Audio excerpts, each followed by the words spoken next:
Le Conseil des ministres tient son conclave hebdomadaire, sanctionné par l'adoption d'un certain nombre de projets de loi et de décrets.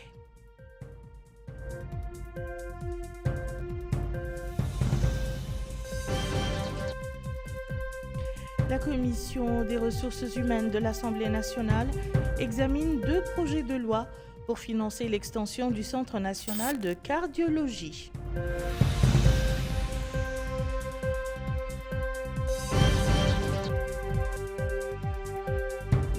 L'Agence nationale pour l'emploi, Tashril, signe au terme des activités du pacte 2 accords cadres avec l'Association des régions mauritaniennes et l'Association des maires mauritaniens.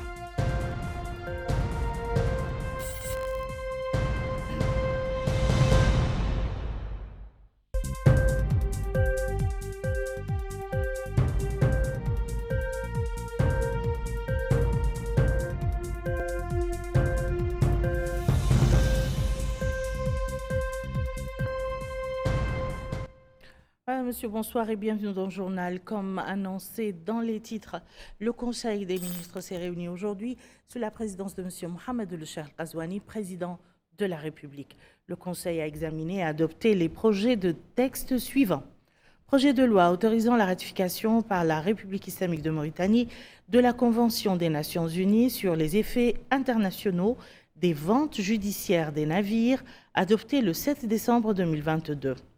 L'adoption de cette convention offre une protection juridique aux acquéreurs de navires vendus par voie judiciaire tout en préservant les intérêts des propriétaires de navires et des créanciers.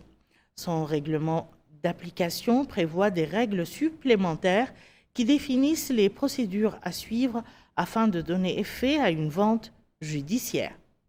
Projet de loi autorisant la ratification par la République islamique de Mauritanie de la Convention internationale de Nairobi sur l'enlèvement des épaves adoptée le 18 mai 2007.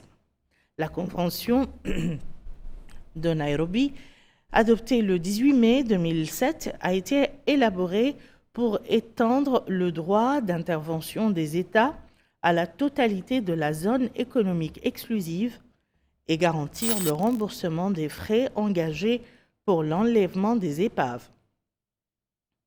Cette convention représente un instrument juridique international qui couvre les navires de tout type à l'exclusion des navires de guerre, des navires des États utilisés à des fins non commerciales et des plateformes flottantes quand elles se livrent à des activités d'exploration, d'exploitation ou de production des ressources minérales des fonds marins.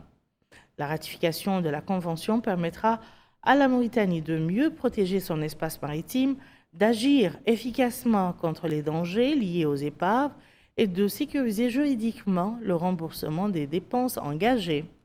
Projet de décret portant création d'un établissement public administratif EPA dénommé Agence nationale de promotion de l'artisanat, en abrégé Agence Tarqiya. Ce projet de décret vise à créer une agence de promotion de l'artisanat chargée de la mise en œuvre concrète de la politique nationale dans ces domaines. Il définit le cadre réglementaire et institutionnel de l'agence ainsi que les modalités de dissolution du programme national de promotion de l'artisanat. À l'issue de cette dissolution, l'agence assumera l'ensemble des droits et obligations du programme et héritera de tous ses biens mobiliers et immobiliers. Ce projet de décret fixe également les modalités de gestion et de fonctionnement du Fonds d'appui à l'artisanat qui fait partie intégrante de l'agence. Projet de décret portant nomination du président et des membres du conseil d'administration de l'Académie diplomatique de Mauritanie. Projet de décret portant création d'une zone industrielle dans la wilaya du Trarza, Muqata'a Douat Naga, comme commune d'El Aria. Le présent projet de décret a pour objet de créer une zone industrielle moderne, aménagée et bien équipée d'une superficie de 800 hectares au PK 22 au sud de Nouakchott, qui concentre une part importante de l'activité économique nationale, et ce, en application des dispositions de la loi numéro 2025-034 portant organisation de l'activité industrielle. Cette zone offrira un cadre propice à l'implantation d'activités industrielles modernes et compétitives, encouragera la transformation locale des matières premières nationales, créera des emplois durables pour les jeunes et les femmes, renforcera les exportations à valeur ajoutée, réduira les importations de produits transformés et améliorera l'environnement des affaires grâce à une meilleure réglementation du secteur industriel. Le Premier ministre a présenté une communication relative aux grandes lignes du bilan de l'action gouvernementale durant l'exercice 2025 et les perspectives de l'année 2026. Cette communication est structurée autour des 5 axes du programme électoral Mon ambition pour la patrie du président de la République, Mohamed El-Cheikh Ghazouani, à savoir bâtir un État de droit et des institutions fortes avec une bonne gouvernance moderne, construire une économie performante, résiliente et éco-durable, promouvoir un capital humain bien formé et qualifié, en particulier parmi les jeunes, réunir les conditions d'une unité nationale solide et d'une intégration sociale complète, assurer la sécurité et la stabilité de notre pays et renforcer sa présence et son rôle régional et international. Elle constitue également le résumé du rapport annuel du bilan de l'action gouvernementale durant l'exercice 2025 et les perspectives de l'année 2026 que le Premier ministre présentera les prochains jours devant l'Assemblée nationale en application de l'article 73 de la Constitution. Le ministre des Affaires étrangères, de la coopération africaine et des Mauritaniens de l'extérieur a présenté une communication relative à la situation internationale. Le ministre de l'Intérieur, de la promotion de la décentralisation et du développement local a présenté une communication relative à la situation intérieure. Enfin, le Conseil a pris les mesures individuelles suivantes. Secrétariat général de la Présidence de la République. Autorité de la zone franche de Nouadhibou, secrétaire général de Chak Ould Sid El Mokhtar, précédemment chargé de mission au cabinet du Premier ministre. Ministère de l'autonomisation des jeunes, de l'emploi, des sports et du service civique, secrétaire général, Gaye Amadou El-Haj, précédemment secrétaire général du ministère du Commerce et du Tourisme. Ministère des Affaires économiques et du Développement, secrétaire général, secrétariat général, Yacoub Ould Ahmed Aïch, précédemment secrétaire général du ministère de l'Économie et des Finances. Ministère de l'Éducation et de la Réforme du système d'enseignement, secrétaire général, Sadvi Ould Sidi Mohamed. Ministère de la Fonction publique et du Travail, secrétaire général, Mohamed El Mokhtar Ould Bab Ould El Mustafa.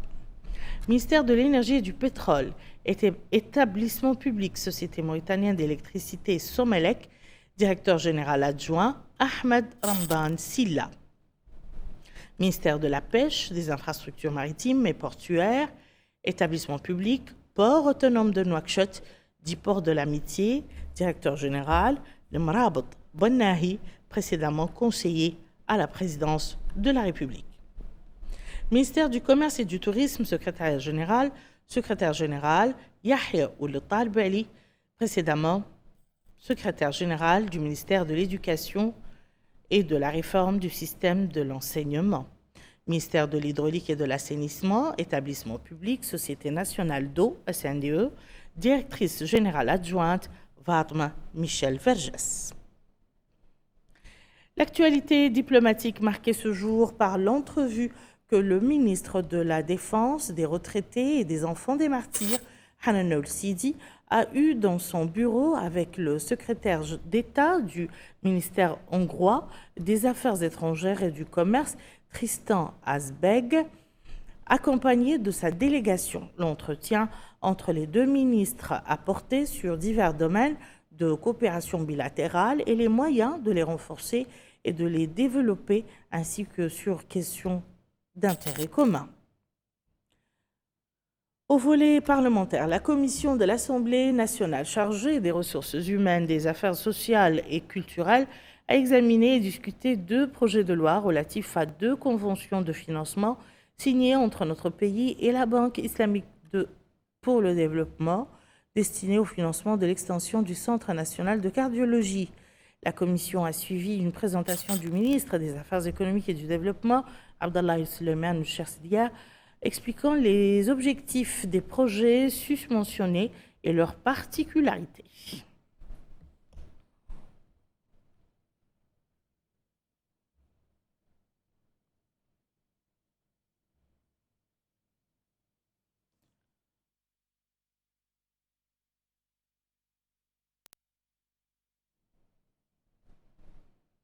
Fin des activités du pacte qui avait débuté hier au Palais des Congrès Mokhtar Ould-Daddah, organisée par l'Agence nationale pour l'emploi Tashril.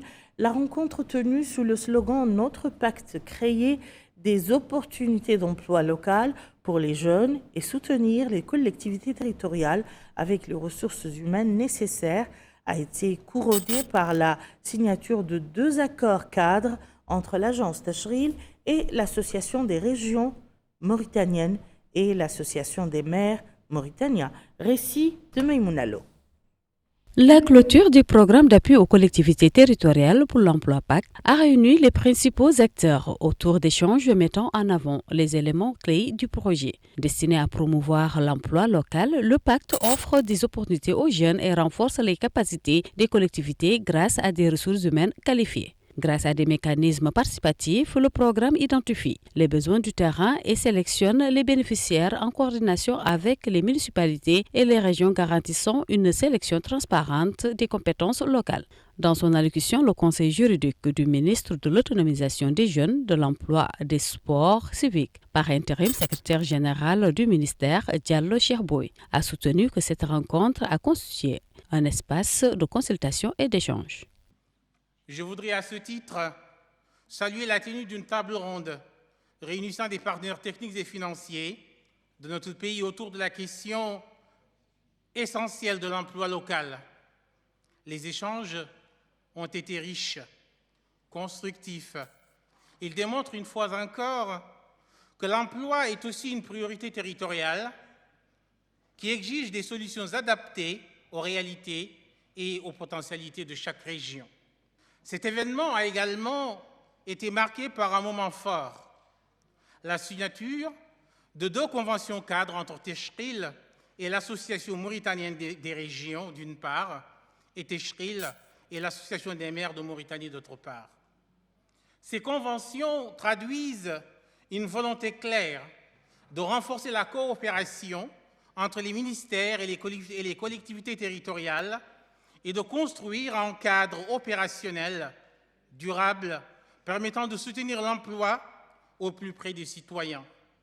La cérémonie de clôture s'est déroulée en présence du directeur général de l'agence Tashril, aux côtés de nombreux élus et de personnalités intéressées par le domaine. Une rencontre s'achève, une autre débute. Elle est organisée par le ministère de l'Action sociale, de l'enfance et de la famille en collaboration avec le Programme alimentaire mondial, et elle est destinée à la présentation des résultats de l'étude diagnostique du Programme national de lutte contre la malnutrition. Bokar Baylaba nous en dit plus.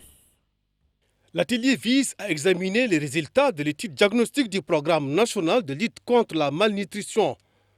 Autre objectif, identifier les lacunes et les défis majeurs auxquels sont confrontés les politiques et programmes de lutte contre la malnutrition et leurs mécanismes de mise en œuvre.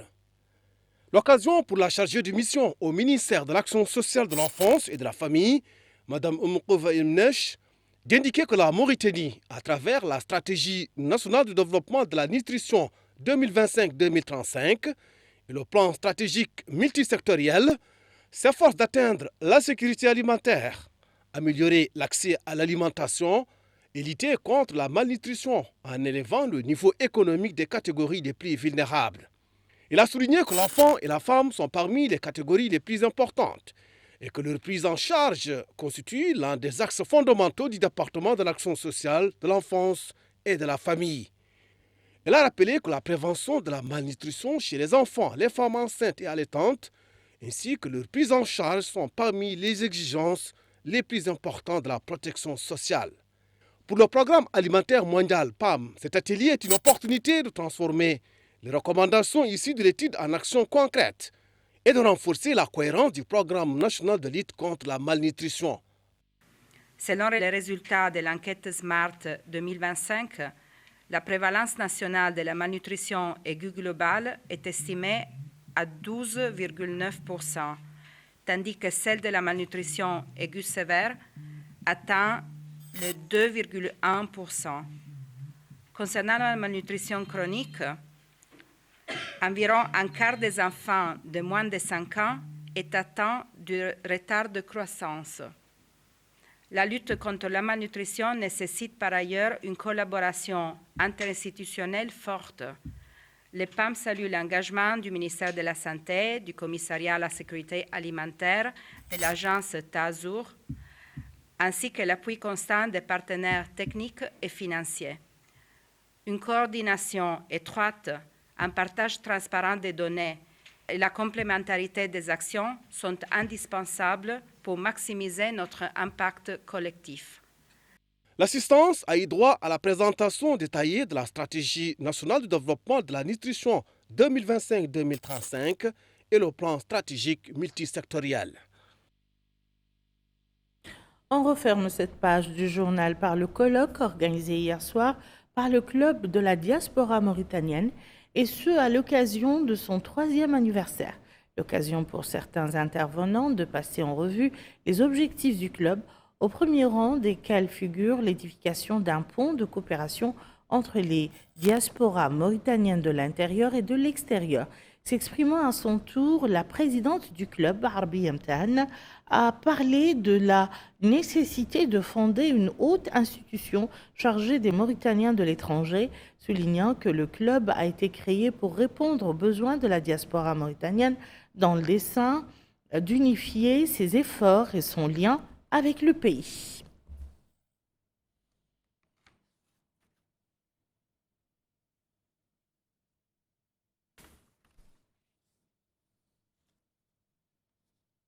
Merci, Madame, Monsieur, de nous avoir suivis. Je vous en rappelle les principales informations. Le Conseil des ministres tient son conclave hebdomadaire sanctionné par l'adoption d'un certain nombre de projets de loi et décrets.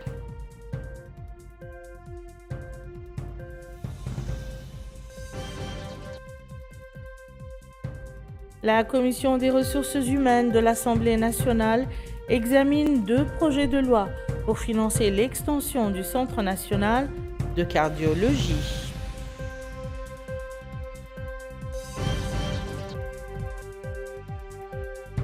L'Agence nationale pour l'emploi Tashril signe au terme des activités du pacte 2 accords cadres avec l'Association des régions mauritaniennes et l'Association des maires mauritaniens.